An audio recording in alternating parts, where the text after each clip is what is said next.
नमस्कार, good morning. मैं पोखरराम बामणिया आप सभी का पुनः हार्दिक स्वागत और अभिनंदन करता हूं।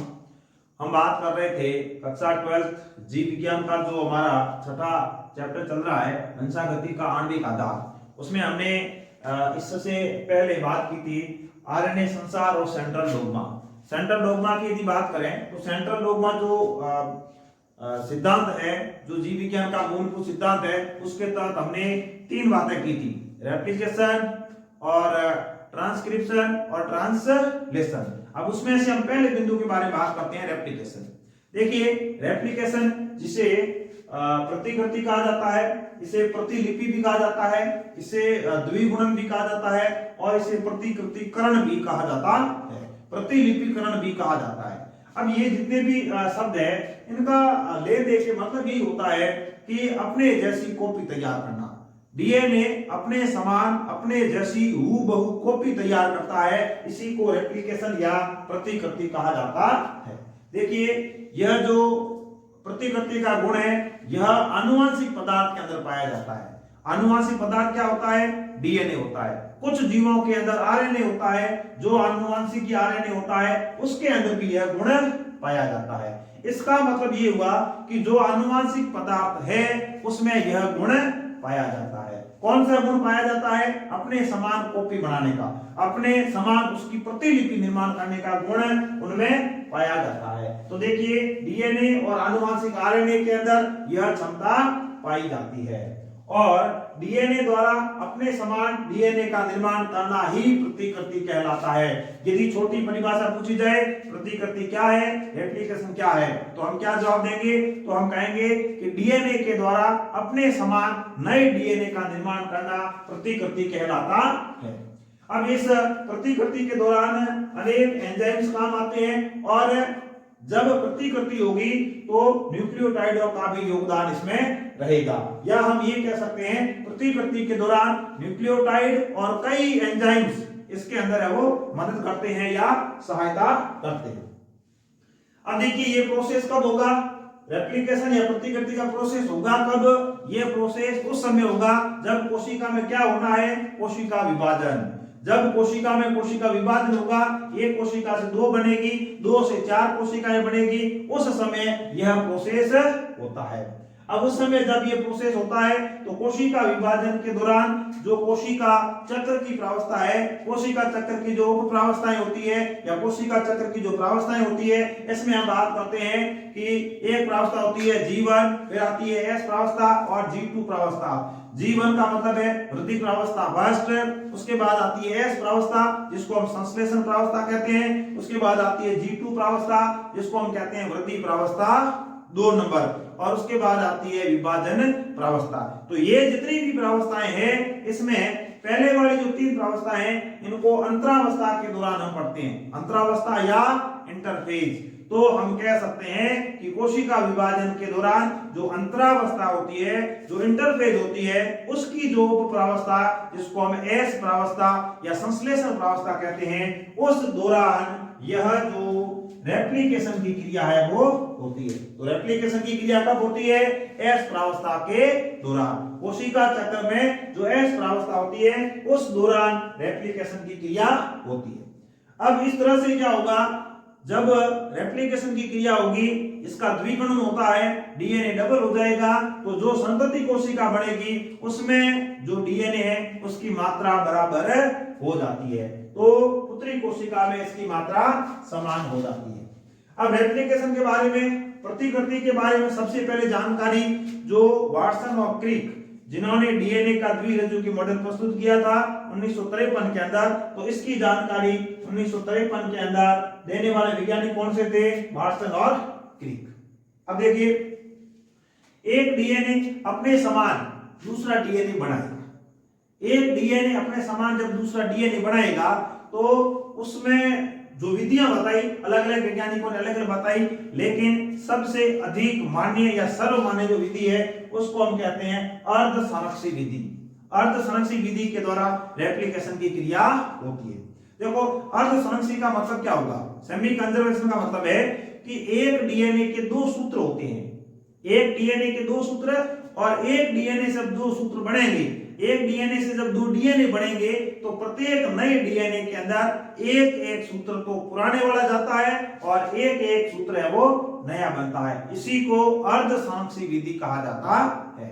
नए डीएनए का जब निर्माण होगा तो नए डीएनए के अंदर एक सूत्र तो जनक से आएगा, या हम कहें एक जो सूत्र होगा वो तो पुराना होगा, एक सूत्र उसमें नया बनता है। इसी को हम अर्धसांख्यिकी विधि कहते हैं। देखिए एप्लीकेशन अर्धसांख्यिकी विधि के द्वारा होता है। अर्धसांख्यिकी का मतलब क्या होगा, डीएनए के दोनों रज्जु को अलग अलग होकर टेम्पलेट या सांचे के रूप में कार्य करते हैं। दो सूत्र हैं, दो अलग अलग हो गए, वो दोनों क्या बनाएंगे, टेम्पलेट। इसके बाद देखो प्रत्येक रज्जु से नए डीएनए का निर्माण होता है। एक डीएनए के 2 रज्जु है, दोनों अलग हो गए, दोनों टेम्पलेट के रूप में कार्य करेंगे और प्रत्येक रज्जु से नए डीएनए का निर्माण होता है। इस तरह से जो नया डीएनए बनता है उसमें एक रज्जु तो पैतृक होता है, एक रज्जु है वो नया बनता है। इस तरह डीएनए की जो प्रतिकृति होती है इसको अर्धसांख्यिकी विधि कहते हैं। मतलब नया जो डीएनए बनेगा उसके अंदर एक सूत्र तो पैतृक होगा और दूसरा जो सूत्र है वो नया बनेगा। इस विधि को अर्धसांख्यिकी विधि कहा जाता है। अब इस अर्धसांख्यिकी विधि का प्रायोगिक प्रमाण प्रस्तुत किया 2 वैज्ञानिक थे, मैथ्यू मैसेल्सन और फ्रैंकलिन स्टॉल। इन दोनों ने इसका प्रायोगिक प्रमाण प्रस्तुत किया। इन्होंने प्रायोगिक या प्रैक्टिकली रूप से यह प्रूव कर दिया, यह साबित कर दिया कि जो डीएनए का प्रतिकृतिकरण होता है वो अर्धसांख्यिकी विधि के द्वारा होता है। तो देखो इन्होंने ई कोलाई जीवाणु के ऊपर प्रयोग किए, ई कोलाई जीवाणु के ऊपर प्रयोग किए और भारी नाइट्रोजन के समस्थानिक का उपयोग किया। भारी नाइट्रोजन के समस्थानिक का उपयोग ई कोलाई जीवाणु के ऊपर करके अर्धसांख्यिकी जो विधि है या डीएनए की जो प्रतिकृति है वो अर्धसांख्यिकी विधि के द्वारा होती है। इसका प्रायोगिक सत्यापन करने का प्रयास किया। किसने किया, मैथ्यू मैसेल्सन और फ्रैंकलिन स्टॉल। अर्धसांख्यिकी विधि की बात करते हैं तो ये डीएनए का एक अणु है। डीएनए के अणु में 2 सूत्र है, ये 3' से 5' और ये 5' से 3'। अब अर्धसांख्यिकी विधि की बात करते हैं तो जो नया डीएनए बनेगा, जो एक डीएनए से 2 नए डीएनए बनेंगे उसमें देखिए ये एक सूत्र, जैसे ये 5' से 3' है, ये 5' से 3', ये सूत्र जो है ये तो इसमें इस डीएनए के अणु बना है नया, इसको मैंने थोड़ा अलग बता दिया। इसमें है वो 3' से 5', ये सूत्र है वो नया बना है। इस तरह से आप देख सकते हो अर्धसांख्यिकी विधि के द्वारा ये जो डीएनए है इस डीएनए के अंदर दोनों सूत्र अलग हो जाते हैं और दोनों सूत्र है वो टेम्पलेट या सांचे के रूप में कार्य करते हैं और इन्हीं सांचे या टेम्पलेट के ऊपर नए डीएनए का निर्माण होता है। तो देखिए ये 3' से 5' वाला जो सूत्र है, ये यहाँ पर 3' से 5' वाला ये सूत्र जो है ये कैसा है, टेम्पलेट सूत्र है या पैतृक रज्जु है। इसके ऊपर एक 5' से 3' ये सूत्र है वो नया बन जाता है। इस तरह से हम कह सकते हैं ये जो डीएनए बना है इसमें ये जो सूत्र है 3' से 5' ये तो टेम्पलेट सूत्र है जो कि पैतृक से आया है या जनक से आया है, और ये जो 5' से 3' है ये सूत्र इसमें नया बना है। इसी तरह से इस डीएनए की बात करते हैं तो इसमें ये जो 5' से 3' वाला सूत्र है वो तो इसके अंदर पैतृक है या टेम्पलेट है या सांचे के रूप में कार्य करता है, और जो नया सूत्र बना है वो 3' से 5' है। इस तरह से अर्धसांख्यिकी विधि के दौरान जब डीएनए का निर्माण होगा, बनने वाले डीएनए के अंदर 2 सूत्र है तो उसमें से एक सूत्र जनक से आएगा और एक सूत्र का निर्माण प्रतिकृति के दौरान या रेप्लिकेशन के दौरान होता है। देखिए इसमें क्या होगा, अर्धसांख्यिकी विधि हो गई। अर्धसांख्यिकी विधि इसका प्रायोगिक प्रमाण मैथ्यू मैसेल्सन और फ्रैंकलिन स्टॉल के द्वारा प्रस्तुत किया गया। अब उन्होंने कैसे किया, देखिए उन्होंने ई कोलाई जीवाणु का उपयोग किया और ई कोलाई जीवाणु को कई पीढ़ियों तक भारी नाइट्रोजन वाले जो समस्थानिक है उसके साथ में संवर्धित किया। ई कोलाई जीवाणु के अंदर या ई कोलाई जीवाणु को भारी नाइट्रोजन वाला जो समस्थानिक है और उसके साथ में इसको लंबे समय तक संवर्धित किया या कई पीढ़ियों तक संवर्धित किया। अब वो भारी नाइट्रोजन समस्थानिक कहां से लाए? वो यहां से लाए अमोनियम क्लोराइड से। ये जो अमोनियम क्लोराइड है इसके अंदर ये जो नाइट्रोजन है ये भारी नाइट्रोजन होती है। तो इस ई कोलाई जीवाणु को अमोनियम क्लोराइड के ऊपर या इस संवर्धन माध्यम पर संवर्धित किया गया कई पीढ़ियों तक। तो उस जीवाणु के अंदर जो डीएनए है वह डीएनए पूर्ण रूप से भारी नाइट्रोजन युक्त हो गया। मतलब उस डीएनए के अंदर जो नाइट्रोजन क्षार थे सभी नाइट्रोजन क्षार के अंदर भारी नाइट्रोजन समाहित हो गई। अब इस तरह से इस जीवाणु के अंदर भारी नाइट्रोजन वाला डीएनए था। अब सामान्य डीएनए और ये भारी नाइट्रोजन वाला या सामान्य डीएनए और भारी डीएनए इन दोनों को पृथक करने के लिए सोडियम क्लोराइड घनत्व प्रवणता अपकैनन विधि का काम में लिया गया या इसका उपयोग किया गया। तो देखिए प्रायोगिक सत्यापन करने के लिए मैथ्यू मेसेल्सन और फ्रैंकलिन स्टॉल इन्होंने क्या किया, उस ई कोलाई जीवाणु को भारी नाइट्रोजन वाले अमोनियम क्लोराइड के साथ या हम ये कहें कि भारी नाइट्रोजन वाले जो नाइट्रोजन के समस्थानिक है उसके ऊपर या उस पर लंबे समय तक संवर्धित किया, कई पीढ़ियों तक संवर्धित किया। तो उस ई कोलाई जीवाणु के डीएनए के अंदर भारी नाइट्रोजन समाहित हो जाती है। जब भारी नाइट्रोजन समाहित हो गई, भारी नाइट्रोजन समाहित हो गई तो उस भारी नाइट्रोजन को सामान्य नाइट्रोजन से पृथक करने के लिए सोडियम क्लोराइड घनत्व प्रवणता इस विधि को काम में लिया गया। इसके बाद इन कोशिकाओं को सामान्य नाइट्रोजन वाले संवर्धन माध्यम पर स्थानांतरित किया जाता है। मतलब पहले क्या किया गया, जो ई कोलाई जीवाणु है इनको भारी नाइट्रोजन वाले संवर्धन माध्यम पर संवर्धित किया गया कई पीढ़ियों तक। तो इस ई कोलाई जीवाणु के डीएनए के अंदर भारी नाइट्रोजन समाहित हो जाती है। अब उस ई कोलाई जीवाणु को जिसमें भारी नाइट्रोजन वाला डीएनए पाया जाता है या भारी डीएनए पाया जाता है, उस जीवाणु को सामान्य जो नाइट्रोजन वाला संवर्धन माध्यम है उसके ऊपर स्थानांतरित किया जाता है। तो देखिए इस प्रकार नाइट्रोजन 15 मतलब भारी नाइट्रोजन वाले जीवाणुओं को हल्की नाइट्रोजन या नाइट्रोजन 14 संवर्धन माध्यम पर एक पीढ़ी तक संवर्धित करते हैं तो प्राप्त जो डीएनए होता है वो संकर प्रकार का होता है। एक ऐसा ई कोलाई जीवाणु जिसके डीएनए के अंदर पूरी तरह से भारी नाइट्रोजन पाई जाती है।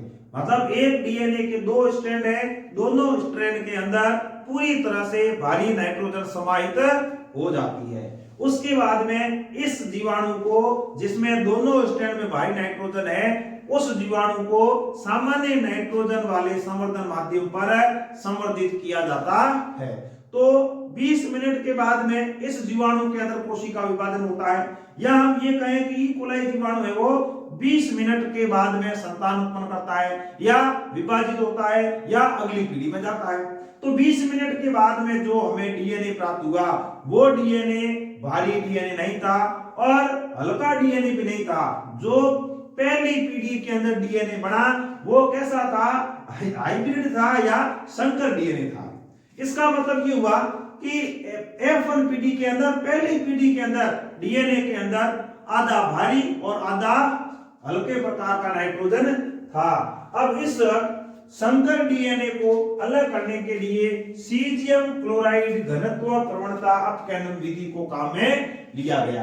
भारी नाइट्रोजन को अलग करने के लिए सोडियम क्लोराइड घनत्व प्रवणता अपकैनन विधि के द्वारा उसको अलग किया गया और संकर डीएनए को अलग करने के लिए सीजियम क्लोराइड घनत्व प्रवणता अपकैनन विधि के द्वारा इसको अलग किया जाता है। तो देखिए इस जीवाणु में कोशिका विभाजन 20 मिनट के बाद होता है।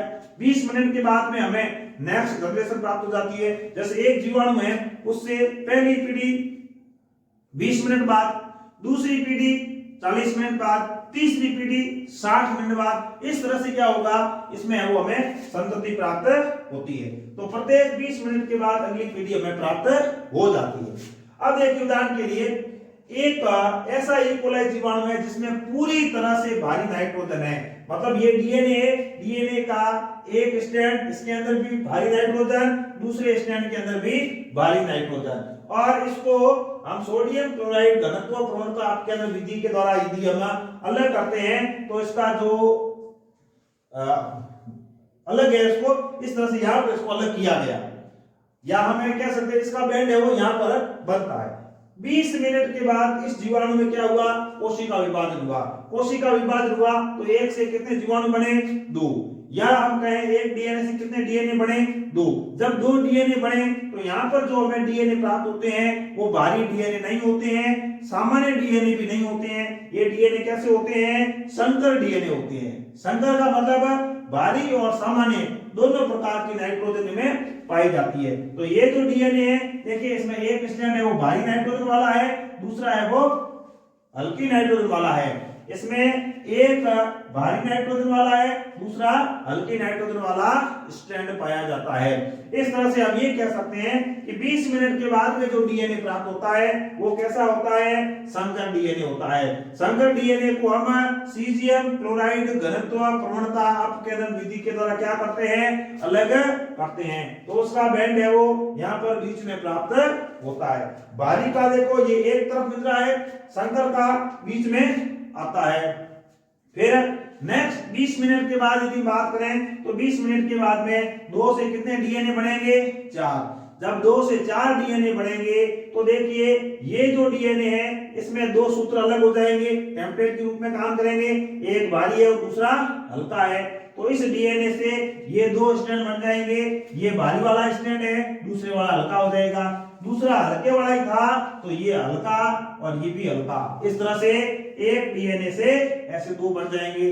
फिर इस डीएनए की भी यही कंडीशन है, इस तरह से इसमें क्या बन जाएंगे, 2 बन जाएंगे। इस तरह से यहाँ पर हमें जो डीएनए प्राप्त होते हैं वो संकर भी प्राप्त होते हैं और सामान्य प्रकार के भी प्राप्त होते हैं। संकर कितने प्राप्त होते हैं, संकर हमें 2 प्राप्त होते हैं, एक ये और दूसरा ये। तो सामान्य कितने प्राप्त होते हैं, सामान्य भी हमें 2 प्राप्त होते हैं। और यदि इसको अलग करते हैं घनत्व प्रवणता अपकेंद्र विधि के द्वारा तो इसका बैंड है वो हल्के वाले का यहाँ बनता है, संकर वाले का यहाँ बनता है, बीच में बनता है। और भारी की यदि बात करते हैं तो भारी यहाँ पर बनना चाहिए। इस तरह से हम ये कह सकते हैं कि F1PD के अंदर डीएनए के अंदर देखो यहाँ पर 2 स्ट्रैंड थे, दोनों ही भारी थे। यहाँ पर 4 स्ट्रैंड है, 4 में से 2 भारी और 2 हल्के। 2 भारी क्यों, क्योंकि जनक के अंदर 2 भारी थे। 2 सामान्य क्यों, क्योंकि नए बने हैं उसमें 2 है वो सामान्य वाले आए हैं। इस तरह से जीवाणु के अंदर या हम कहें कि डीएनए से डीएनए जो बनता है या जो डीएनए की प्रतिकृति होती है उसमें अर्धसांख्यिकी विधि काम करती है। आधा डीएनए पुराना होता है, आधा डीएनए नया होता है। आधे सूत्र पुराने आते हैं, आधे सूत्र नए बनते हैं। तो ये जो देर का है लास्ट में जो ये प्रश्न जीवाणु वाला, ई कोलाई जीवाणु वाला, इसके ऊपर कोई ऐसे गणित का सवाल भी बन सकता है, न्यूमेरिकल क्वेश्चन भी इसके ऊपर बन सकता है। इससे जुड़ा हुआ, इससे रिलेटेड न्यूमेरिकल प्रश्न है। देखिए वही ई कोलाई जीवाणु जो 20 मिनट के बाद में विभाजित हो रहा है, वही ई कोलाई जीवाणु जो जिसके अंदर भारी नाइट्रोजन का समस्थानिक उसके अंदर समाहित हो चुका है, वही ई कोलाई जीवाणु जो 20 मिनट के बाद में संतान उत्पन्न करता है। तो उस जीवाणु के अंदर 60 मिनट के बाद हल्के, भारी और संकर जो डीएनए है उसके घनत्व का अनुपात क्या होगा। तो देखिए एक ऐसा जीवाणु है उसके अंदर डीएनए कैसा है, भारी। ये डीएनए है भारी, मतलब एक डीएनए के दोनों सूत्र के अंदर क्या है, भारी नाइट्रोजन। 20 मिनट के बाद में एक डीएनए से कितने डीएनए बन गए, 2। जब ये 2 डीएनए बने हैं तो यहाँ पर आप देख सकते हैं दोनों डीएनए जो है ये कैसे हैं, संकर। संकर क्यों है, क्योंकि ये 2 सूत्र थे भारी वाले। जब 2 डीएनए बने तो एक एक सूत्र दोनों के अंदर चला गया। जब ये दोनों के अंदर एक एक चले गए तो दोनों ही कैसे हो गए, संकर हो जाते हैं। तो ये 20 मिनट के बाद में यदि पूछा जाए कि संकर कितने हैं, सामान्य कितने हैं, भारी कितने हैं, तो आप बता सकते हैं। शुरुआत में तो 100% भारी है और F1PD के अंदर 100% संकर प्रकार के हैं। मतलब न तो यहाँ पर भारी है और न ही यहाँ पर सामान्य प्रकार के हैं। F1PD के अंदर जो हमें डीएनए प्राप्त होता है वो कैसा है? संकर। नेक्स्ट 20 मिनट के बाद में टोटल कितने मिनट हो जाएंगे? 20 और 20 40। अब यहाँ पर 2 डीएनए हैं तो यहाँ डीएनए कितने बढ़ेंगे? 4। अब देखो जो 4 डीएनए बढ़ेंगे उसके अंदर क्या कंडीशन है? तो ये एक डीएनए, ये दूसरा डीएनए, इसी तरह से ये एक डीएनए और ये दूसरा डीएनए। तो आप अब ये पीडी की यदि बात करते हैं तो ये पीडी कौन सी है? F1। ये पीडी कौन सी है? F2PD। अब इसमें आप देख सकते हैं कि भारी डीएनए कितने हैं? भारी डीएनए इसमें नहीं है। संकर डीएनए की बात करते हैं तो संकर डीएनए कितने हैं? ये संकर डीएनए है, ये N15 N14, ये N15 और N14। तो संकर डीएनए कितने हैं? 2। सामान्य डीएनए कितने हैं? 2। यदि F2PD के अंदर या 40 मिनट के बाद पूछा जाए कि संकर कितने हैं और सामान्य कितने हैं, तो संकर 2, सामान्य 2। अनुपात की बात करते हैं तो 2:2 बराबर 1:1। यदि 40 मिनट के बाद पूछा होता तो हमें उत्तर यही मिल जाता, लेकिन इस प्रश्न के अंदर कितने मिनट के बाद में? 60 मिनट के बाद में। तो एक जनरेशन और ये 20 मिनट, ये 20 मिनट और नेक्स्ट 20 मिनट, 60 मिनट हो जाएंगे। अब यहाँ पर देखो डीएनए कितने हैं? 4। अब यहाँ डीएनए कितने बढ़ेंगे? 8। तो ये जो 2 डीएनए हैं इनसे ये 4 बढ़ गए, ये 2 डीएनए हैं इनसे ये 4 बन जाएंगे। अब आप देख सकते हैं कि भारी, संकर और सामान्य जो डीएनए है उसका क्या अनुपात है। तो ये 8 जो डीएनए बने हैं इसमें भारी कितने हैं? भारी एक भी नहीं है, तो भारी हो गया नील। संकर की बात करते हैं तो संकर कितने हैं? ये संकर 1, ये संकर 2, तो संकर कितने हो जाएंगे? 2। सामान्य कितने हैं? सामान्य है 6। अब यदि हम अनुपात की बात करते हैं तो संकर अनुपात सामान्य बराबर 1:3। यदि हम परसेंटेज की बात करें तो संकर कितने प्रतिशत है? संकर है 1/4, मतलब 25%। सामान्य की बात करते हैं तो सामान्य कितना हो जाएगा?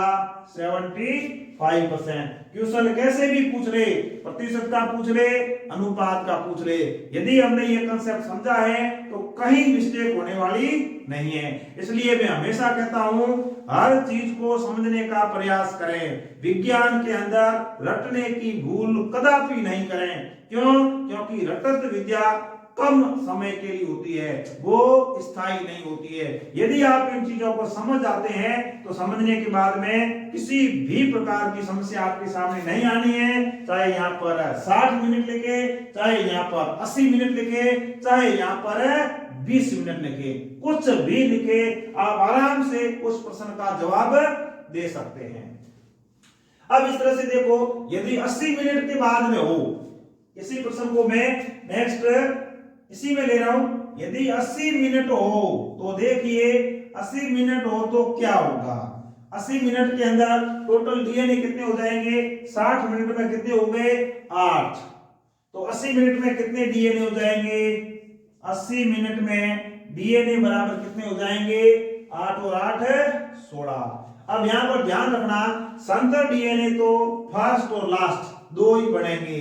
तो देखो 16 में से अब आप पता लगा सकते हैं कि संकर कितने होंगे।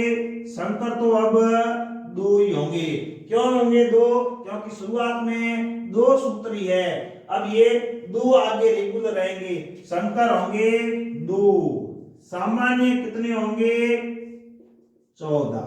इस तरह से ये हो जाएंगे 16। यदि हम अनुपात की बात करते हैं तो क्या हो जाएगा? अनुपात हो जाएगा संकर अनुपात सामान्य 2:14। क्या अनुपात हो जाएगा? 1:7। इस तरह से किसी भी तरह का प्रश्न आपको दे दिया जाए, यदि आपने कंसेप्ट को समझा है तो तो गलती होने के चांसेज 0 है। किसी भी प्रकार की गलती आपसे नहीं हो सकती। तो इस तरह से न्यूमेरिकल का प्रश्न भी यहां से बन सकता है। तो आप लगे रहिए, ऐसे जो न्यूमेरिकल प्रश्न होते हैं इनमें आप थोड़ा अभ्यास भी कीजिए। हालांकि ये गणितीय सवाल है, गणितीय सवाल यदि समझ में आ गए तो कोई दिक्कत नहीं है, समझ नहीं आए तो दिक्कत ही दिक्कत है, दोनों बातें हैं। आपने यदि ये कंसेप्ट समझा है तो कितना भी बड़ा ट्यूशन क्यों ना हो, आप यहां से भी प्रतिशत निकाल सकते हैं, कितना परसेंटेज है वो भी आप निकाल सकते हैं, इसमें आराम से निकाल सकते हैं। इसलिए मैं ये कह रहा हूं कि कंसेप्ट आप क्लियर करें। कोई भी हो, कोई भी विषय हो, आपका कंसेप्ट क्लियर होना चाहिए। यदि कंसेप्ट क्लियर है तो आप ऐसे प्रश्न भी कर सकते हैं। और यदि किसी कोई परिभाषा भी लिखनी हो तो भी आपको पता है कि डीएनए, एक डीएनए का अणु है और वह डीएनए दूसरा अणु बनाएगा, इसको रेप्लिकेशन कहा जाता है। आपने समझ लिया, मान लो आपने समझ लिया, तो यदि आपको परिभाषा याद नहीं है तो आप परिभाषा बनाकर लिख सकते हैं कि एक ऐसा प्रोसेस, एक ऐसा प्रक्रम जिसमें विभिन्न एंजाइमों की सहायता से डीएनए अपने समान दूसरा डीएनए बनता है, दैट इज रेप्लिकेशन। इसको क्या कहा जाता है? रेप्लिकेशन। इसको क्या कहते हैं? प्रतिकृति। इसको क्या कहते हैं? द्विगुणन। इसको क्या कहते हैं? प्रतिलिपिकरण। कई नाम है इसके। तो जो अर्ध संरक्षी विधि के द्वारा डीएनए की प्रतिलिपि होती है, डीएनए की प्रतिकृति होती है, उसको हमने आज इस वीडियो के अंदर समझने का प्रयास किया।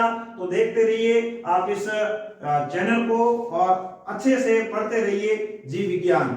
नेक्स्ट हम नए बिंदु के साथ, नए टॉपिक के साथ, नए वीडियो में मिलेंगे। तब तक के लिए धन्यवाद। जय हिंद, जय भारत।